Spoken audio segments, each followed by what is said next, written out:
Jorabat অভিমুখে যাত্ৰা কৰোঁতেই সাৱধান ১৪-১৫ ঘণ্টাকৈ ধৰি Jorabat অঞ্চলত তীব্ৰ যান-জঁট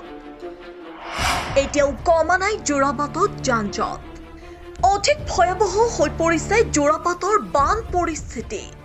পূৰ্বৰ দৰে একেই নমুনা সমগ্ৰ Jorabatৰ লগতে গুৱাহাটী মহানগৰীৰ ঠায়ে ঠায়ে এতিয়া একাঠো পৰ্যন্ত পানী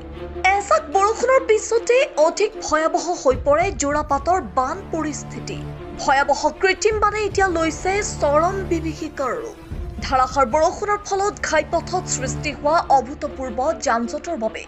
এক অত্যন্ত স্পৰ্শকাতৰ তথা দুৰ্ভাগ্যজনক পৰিস্থিতিৰ সৃষ্টি হৈছে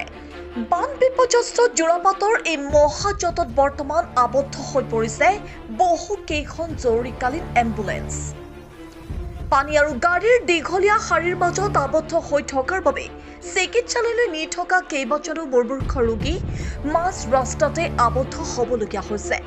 আটাইতকৈ কৰুণ কথাটো হ'ল যে উন্নত চিকিৎসাৰ বাবে মহানগৰীৰ অভিমুখে অনা এম্বুলেন্সৰ ভিতৰতে উৰেটো নিশা বিনা চিকিৎসাই চটফটাই পাৰ কৰিবলগীয়া হ'ল গুৰুতৰভাৱে অসুস্থ ৰোগীয়ে পথৰ ওপৰত একাঠো এককাল পৰ্যন্ত পানী জমা হোৱা আৰু যান-বাহন চলাচল সম্পূৰ্ণৰূপে স্তব্ধ হৈ পৰাৰ বাবে জৰুৰীকালীন সেৱাৰ গাড়ীসমূহেও আগবাঢ়িব পৰা নাই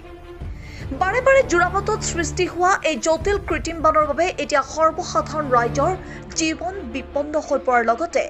জৰুৰীকালীন স্বাস্থ্য সেৱা এনেদৰে ব্যাহত হোৱাক লৈ প্ৰশাসনৰ বিৰুদ্ধে তীব্ৰ ক্ষোভ উজাৰিছে ভুক্তভোগী ৰাইজে ব্যুৰো ৰিপৰ্ট NETV